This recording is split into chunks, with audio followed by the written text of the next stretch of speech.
slide if you want to use the Q&A box to tell us your school and grade level and where you're joining us from. That would be fantastic. So we'll get started at 1:30.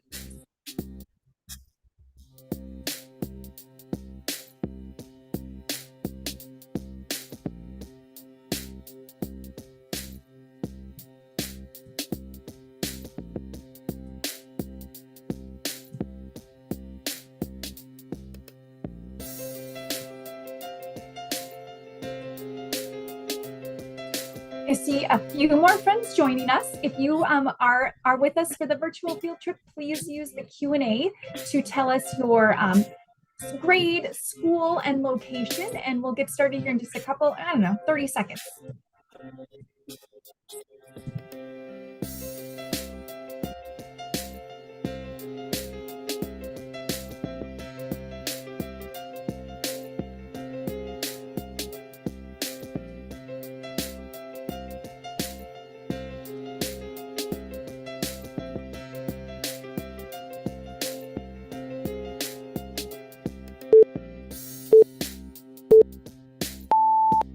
All right, welcome everyone. I want to give a quick shout out to some of our friends joining us. I see our saviors, third and fourth graders from Crookston, Minnesota. Miss Doyle's fourth graders from Mineral Point, Wisconsin. Miss Doyle, I think we met at the National Ag in a Classroom Conference a couple years ago. So glad you're joining us.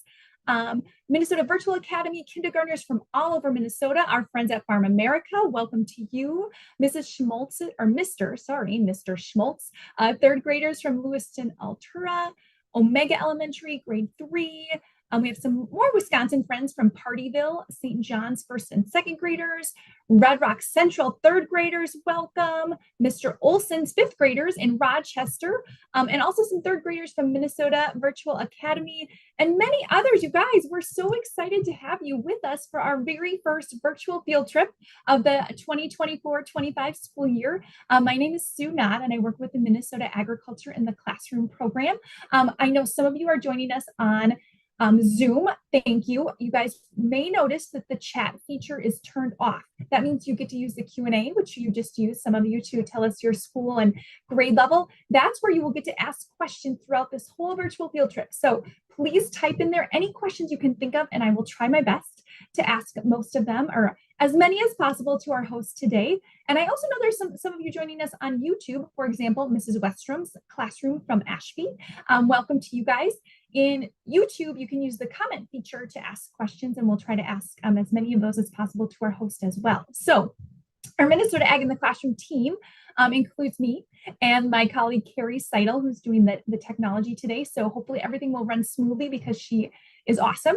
If you do hear Carrie, or we refer to Carrie, that's just for some technological help. Also a team member, Jessica Blasberg, is our video person today. So she's going to get up close and personal with some plants and maybe even some pollinators or other things that we see. And then we have a fabulous host. So I am excited to introduce you to Julie Weisenhorn, who is a University of Minnesota Extension horticulture educator, which you guys will find more about what that's all about. But she is at a really special location at the University of Minnesota Landscape Arboretum, which is near Chanhassen, Minnesota. And I'm going to throw it over to Julie to tell us about where you're at. And it looks like a beautiful day. Tell us more. Hey, Sue, it's so great to be here. Hi, students. How are you guys? My name's Julie, and I'm an educator, which means I get to talk to people like you and people like your moms and dads and your grandmas and grandpas and your aunts and uncles, all sorts of people about plants, and plants in the landscape in particular, though I do know quite a bit about house plants too. But I'm standing here at the Foodscape. So the Foodscape is a very special landscape, and it goes around our entire education center here at the farm at the Arb. And it's fantastic. It is the coolest place ever. The plants here all can be eaten in one way or another. Now, humans can eat some of them, but a lot of them are for pollinators. So who are our pollinators? Our bees, we have honeybees and bumblebees. We have flower flies. Beetles can be also pollinators. So can butterflies to a certain extent. It's really the bees and the flies, though, who do the best job at pollinating. So we are going to be talking about some of the plants here at the Foodscape. which I love it here. It's great because I like to eat. I don't know about you, but food is awesome stuff. So let's start by thinking about the spaces here. The foodscape is like a big wheel. We have our big building here, the big white building. This is our education center. We have the market garden just beyond it. We also have the bee center over here. And then we also have the giant red barn. This barn was built in 1921. I'll bet none of you were alive at that point. I wasn't. And it's like a big wheel of education with all sorts of cool plants and neat ways of growing plants. But what does it take for a plant to grow really well? Let's review that. Come on over here. I've got a really great plant. Anybody grow mint in their gardens? This is called mojito mint. And it is a very, very bee-friendly plant. You can see all the insects on here. I see 3 honeybees right now. This plant is growing in a really nice soil that allows for water to drain down and get down to the roots. And it also is growing in a container. This happens to be a plastic pot, and the plastic pot holds water. And it also has holes in the bottom, which allows water to drain through as well. So the plant's getting good water in its roots. That helps it to grow beautiful leaves.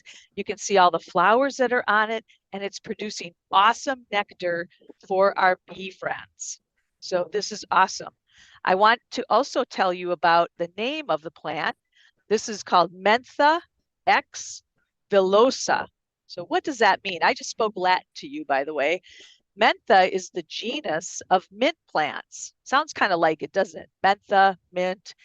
The X means that it's called a hybrid, which means it's a combination of a couple different plants. And villosa means that's the species of the plant. So we have Mentha X villosa. You guys can learn to say that, then you'll be speaking Latin. And it happens to be a cultivar called mojito mint.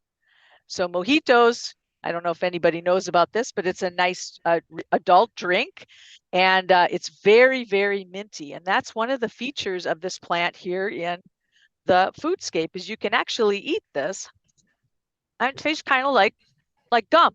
It's minty. You can swallow it. You can spit it out. But it's a really great plant to grow for pollinators and for people. And that's the basis of the foodscape here. So Julie, we Sue, have any a question. questions? Oh, Yeah, we I'm thought alike. there was a question, and you mentioned like we just saw you eat the mint yourself, but are there any animals that enjoy eating mint or that you want to eat your mint?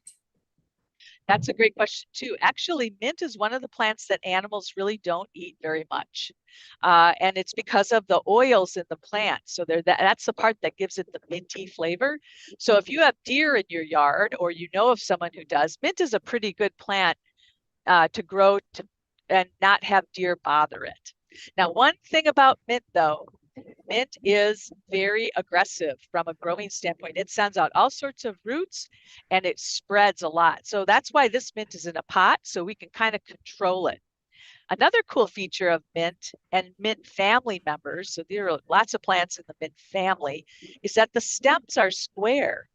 So when you roll your finger on a plant, like on a stem of a plant, you can feel the little angles, just like it's a little square box kind of feel to it.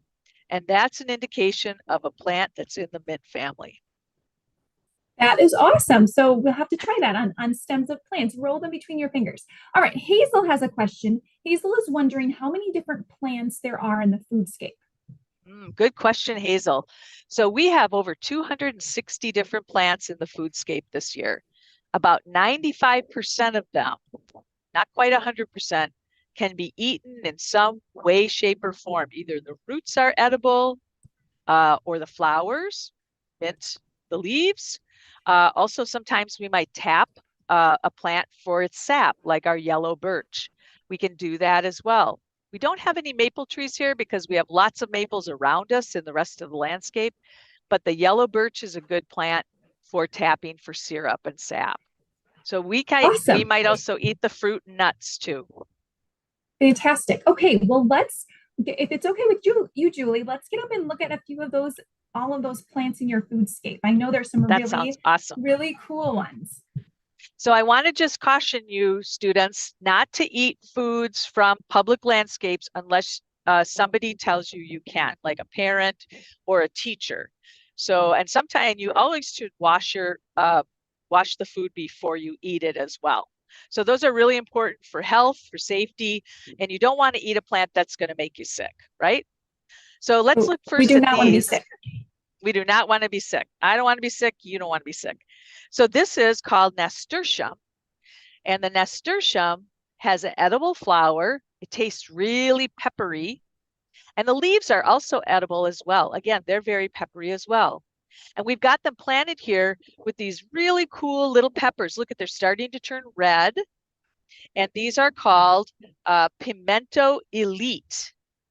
So some of them are still green. You could still eat this, but the red ones are really where they start to kind of sweeten up, and they have a little bit of heat. In other words, they're a little bit hot on your tongue. So these are all planted in pots here. So we have to water these quite a bit just to make sure. You can see that the soil's damp right now. And we want to make sure that we get enough water. But so we can combine plants in planters like this too. They don't just have to have one plant per planter. Okay, Let's Julie, look we have some over. questions. Yes. Oh, sorry to interrupt, but we have some questions about the peppers. First, Ms. Tritton's class is wondering if rabbits ever eat your peppers. And they're also wondering, or some other students are wondering, how come there's green and red peppers on the same plant? Those are great questions. First of all, the rabbits don't seem to eat our peppers because the peppers are kind of hot and they don't like that. They're red and green on the same plant because those different peppers, and they're actually fruits, ripen at different times. So we have some that are a little bit younger fruits. They've come on the plant a little bit later. Those are still green. The red peppers are the oldest fruits. In other words, they're the ones that are coming to ripening right now. Fantastic. Okay, let's move to the next plant. And as we're moving, June from Rochester is curious, how much land do you have there at the Foodscape? The Foodscape is about a ½ acre. So it covers all of this area that you see, plus the other side of the building too. So it's a pretty good size. It's a big public garden. And of course, here at the Arboretum, our goal is to help people learn about plants. We want to connect people with plants and make sure that they see lots of different variety and diversity in plants that they could maybe plant in their landscapes and in their backyards. This is a great plant. This one is called a rugosa rose. It happens to be a very prickly rose. You can see the thorns on it. You don't really want to pick this one or grab it. But I'll tell you what, it has some of the best scent ever. It smells so good. And it has a little fly in here. This is a flower fly, and it's collecting pollen and drinking nectar as well. So these are really beautiful plants. But the really cool thing is the hips that they produce. These are the seed pods after the flower has bloomed and all the petals fall off. They're kind of green colored, but they turn to this beautiful red color. And these are very high in vitamin C. People make jelly out of them. They make rose water out of them. They have the rose flavor. And they might make also kind of a juice or a tea out of them as well. So these are called a rugosa rose. This is a hybrid rose. Remember, that's where two plants are crossed together to form one plant.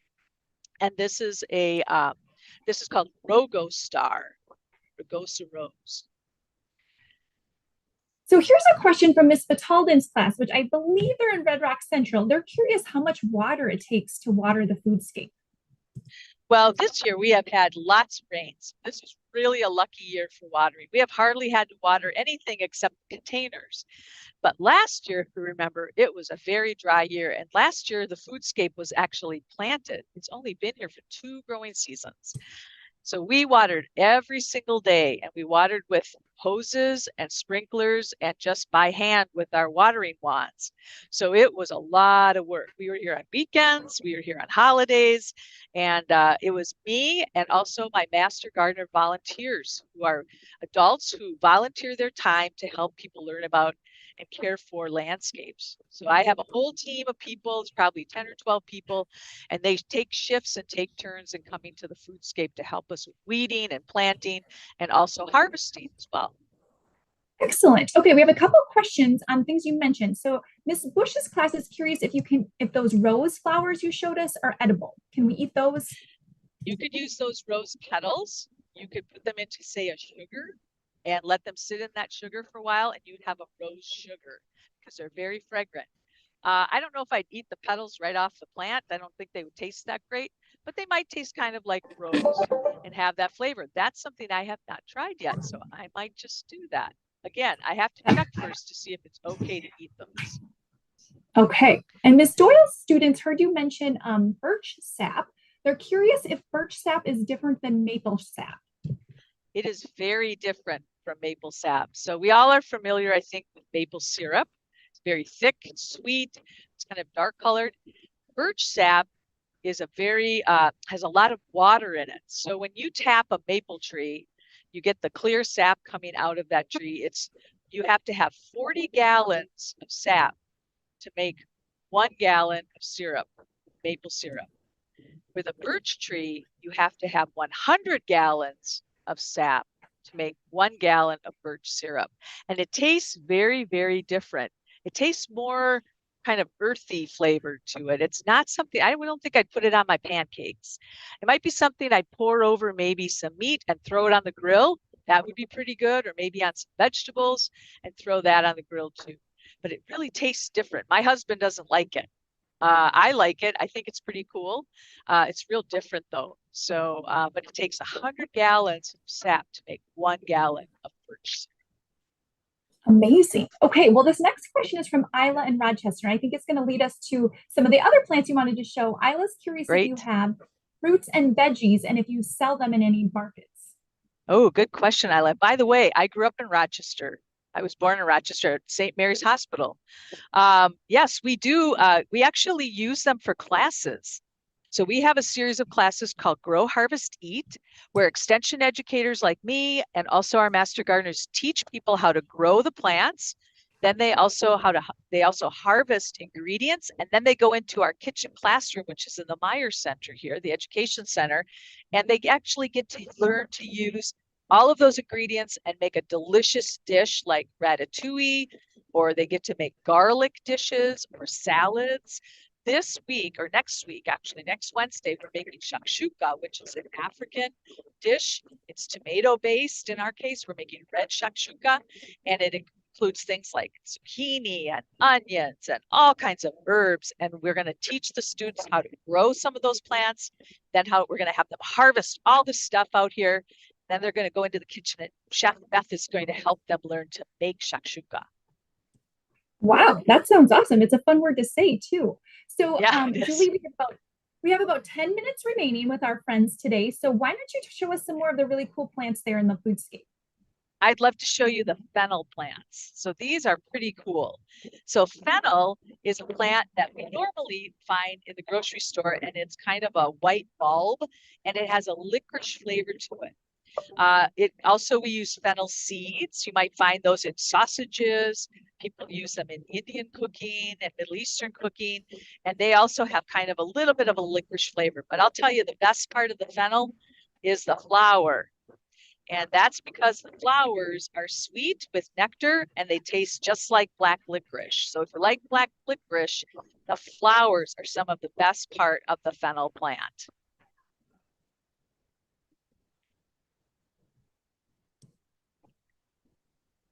And the pollinators like it too.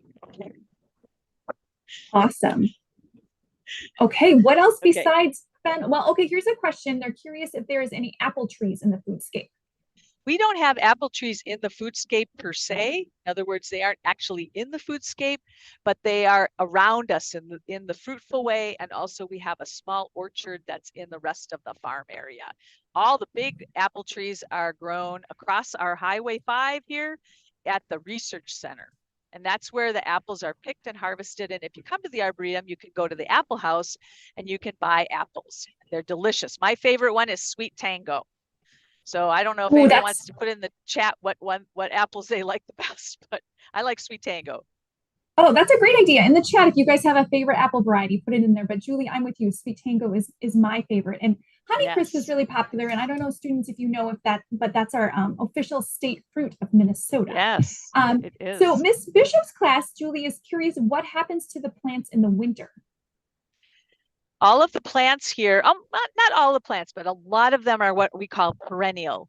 In other words, they are going to go dormant during the winter, kind of like they go to sleep during the winter. They don't grow any leaves, they don't grow any flowers, and then they come back in the spring when the weather warms up. But we have a lot of annuals too. So, for example, the fennel that we just looked at, that's an annual plant. So that's something that we'll have to replant next year. Most of the plants, though, survive the winter. They're hardy here. And one I want to show you is a hazelnut. So how many people like nuts? No, walnuts, almonds, hazelnuts. We are growing hazelnuts here. And the cool thing about hazelnuts is how they produce the nuts. Did you know that we could do this in Minnesota? So here we have what we call the comb. And in it, you can see the nut. Look at that. In fact, let's pick that guy out of there. Here's a hazelnut. Does it look familiar? Comes in mixed nuts, and they're also called filberts, and they grow in these big clusters. And we collect these right now, and we've been planting them and growing them in other places. So we could also crack these nuts and eat what's inside. These are edible. And this plant can grow to be a small tree, or it could grow to be a shrub, however we want to prune it. So these are called the combs, and then inside each comb is the nut. That is awesome. Hazelnuts, you guys, growing right here in the Foodscape. We have two specific plants. Our students are wondering. Mrs. Bush's class is curious if you have any tomatoes, and Mrs. Kolsar, I hope I'm saying that correctly, is wondering if you have any strawberries. So strawberries and tomatoes, are those in the Foodscape? We do. We have what are called alpine strawberries. They're little tiny strawberries, probably the size of my pinky fingernail, and they're super sweet and they grow in mounds. And then we also do have tomatoes here, and we have not as many as the tomatoes behind me. You can see the rows behind me. This is our market garden. So these plants, these fruits and these tomato plants go to a food shelf type organization. But you can see all the tomatoes growing back there. It's like a big hedge of tomatoes. So, but we do have strawberries. We tried growing some regular strawberries that spread out, but they almost took up too much room. So we grow these smaller strawberries that fruit all summer long. They're really great little plants. And how about tomatoes? Do you guys have any tomatoes in the Foodscape? We have tomatoes. Yep. We have tomatoes around the side. I don't know if we want to walk over there. That's if we have time to. We also have some great grasses. This is called Blue Heaven. This is a University of Minnesota release. And grasses have a really great sound. That was great, Jessica. Like that a lot. They have great sound and great movement. And that's one of the things that we want to do in a landscape. We want people to hear things and see things and feel things and smell things too. So here we have lavender. We'll just take a walk through here. And this is very fragrant, really great for bees and humans alike. We can make teas out of this. We can make sachets out of this. And also people make cosmetics out of it too. Right below it, guess what this is? Anybody know? This is peanuts. We're growing peanuts here. So this is an annual plant. In other words, we have to replant it every year, but we dig it up and then we have peanuts that are growing on the roots. So they're called Tennessee Red Valencia. We have spinach growing here in our containers. They're just newly seeded plants. Spinach likes pretty cool weather, so this is a great time to try to grow spinach. Also lettuces too. That's the other thing as well. They like cooler temperatures. They don't do really well in hot weather. Then they start to flower. They get kind of bitter. Dill is a great one. Notice it looks a lot like that fennel. It's in the same family as the fennel. So these flowers taste like dill pickles would taste. They're also really good pollinator plants. Really, really wonderful. I love dill. I'm a pickler. I make dill pickles at home. And I use these heads that have a lot of seed on them. This is celery growing back here. We're working our way to the tomatoes. Have no fear. That was a question from Beckett. We also have Beckett and Rochester was curious if you have celery, and you do. So awesome. It was like we do. Yeah, there you go. And Kira, then we have Julie, here's a, tomatoes. oh, there's the tomatoes. Kira from Rochester Yeah. is wondering if you have tried every plant in the foodscape. I have tried, I bet, almost 99% of them. So I haven't had a chance to try every single one yet. Like I haven't eaten a hazelnut yet. I have to get my nutcracker out for that. But we have this big beef tomato, and you can see how we're supporting it. This is called the Florida weave technique. And you start when the plant is really small down here, and you take twine and you just loop it around the main stem of the tomato. And as it grows, you put another one in, and then another one, and another one. And you can see it gives it a lot of light and a lot of airflow, and that helps to reduce disease on those tomatoes. Plus, you get really beautiful fruit. So these are called a big beef tomato. Those look delicious. Looks like one is almost ready to pick. Yeah, Julie, almost ready. there's a class of second graders that are curious if you have indigo in the foodscape. I do not. That is a great suggestion. So we'll have to look into that. Thank you for that idea. Fantastic. Oh, here's another question from Mr. Schmaltz's class. They're wondering if you have any greenhouses on the foodscape or on the property. We do not have any greenhouses. We really wish we did, but we create what are called hoop houses. So we have big half circle hoops, and then we stretch plastic over the top of those. And we put down pallets inside, and that's where we can set our trays of seeds and start our seeds that way. Sometimes we have to buy small plants. They're called transplants, and they come from a nursery, and they're maybe in maybe a 2 or 4 inch pot. And we may start plants and put them in the ground that way too. We also direct seed. So we also do that where we sprinkle out seeds and then they start to fruit or start to grow like the spinach that we saw back there. We just put spinach seeds down there. I wish we had a greenhouse. That would be great. Okay, I'm just going to ask another couple questions and then we'll have to say goodbye. But 2 classes are curious if you have any animals that get into your garden. And then Mrs. Westrum's class is curious if you have any oranges in the foodscape. We have no oranges. The oranges would not grow very well out here. So we do have calamine oranges, which grow in our greenhouses at the Learning Center, which if you come up here for a kids program, you would be at the Learning Center. But the other question about, what was the other question? Animals. If you have animals. Animals. Oh, yes, we do have animals. We have to fence our plants. So especially in the winter, we have some deer in here. Even though we have a great big deer fence around the perimeter, sometimes they sneak in when the gates are open. We have turkeys, though. They're the peskiest ones. They're big and strong, and they go and pull all the new little plants out of the soil. So we have to put screening around those. This corn back here was very hard to start because the turkeys kept coming and eating all the corn plants or the corn kernels. But you can see we've got some that are coming up. This is a popping corn. So this is from making popcorn, and it's called strawberry. And they're very small little, see how little they are compared to my hand. They're little cobs and they're bright red. So they'll pop up with a white outside and then a kind of a red inside. And it looks like we've got a wasp. It's good I didn't touch that wasp. That's a yellow jacket. And so we have corn growing, but those pesky turkeys, I tell you, they were busy out here. Rabbits, not so much, but we did have a little bit of rabbit damage as well too. Turkeys were the toughest.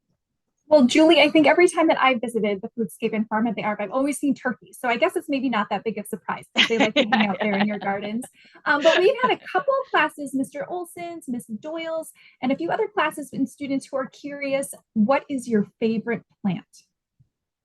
My favorite plant, let's see. It's actually not an edible plant, but it's a great pollinator plant, and it's called bottle gentian. And we had some blooming here, but it's finished blooming now. But it's a deep blue colored flower, and the flower looks like this. It never opens up like petals like this. It stays closed, but bees can get into that flower. They can weasel their way down there, and the flower closes up behind them. The bee gathers its pollen. They take a little drink of nectar, and then they back their way out of that plant. It's a beautiful flower. It's a native to Minnesota. Awesome. Well, that sounds fantastic. I'm going to look it up and hopefully maybe I can plant some in my home garden. But Julie, I can't thank you enough for hosting us and showing us around the Foodscape and telling us about the farm at the Arb. And if you're near, near the Chanhassen area, I know that you guys host field trips. So teachers, students, there was a few questions about bees and the bee center that we just didn't get to.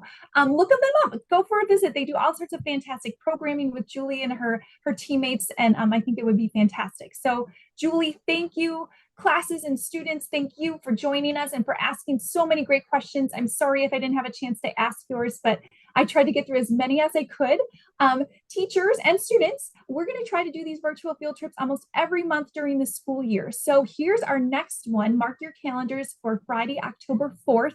We're going to do this one in the morning, 9:30 a.m. We're going to visit the Little Green Wagon, which is near Mankato, Minnesota, and they grow tons and tons of pumpkins. So we're going to hear about how pumpkins are grown and how they sell them. So mark your calendars to join us then. And teachers, we encourage you to sign up for our newsletter. The chat or the link for that was just put in the chat by Carrie. We put notices about the upcoming virtual field trips, grant opportunities, scholarships, any sort of events going on, and professional development for teachers, which all are free. We don't charge for anything. So sign up for that newsletter so you can be in the know. And we also have our Ag Mag series, which are printed magazines and also digital content for elementary students, kindergarten through 6th grade. So check that out on our Ag Mag website too, which is the same place you go to sign up for the newsletters. So thanks everybody once again. This was really fun, a great kickoff to the school year. And we hope that you're inspired to grow some things in your home and school that could be food for people or maybe animals or pollinators. So enjoy the rest of this sunshiny day and have a great weekend.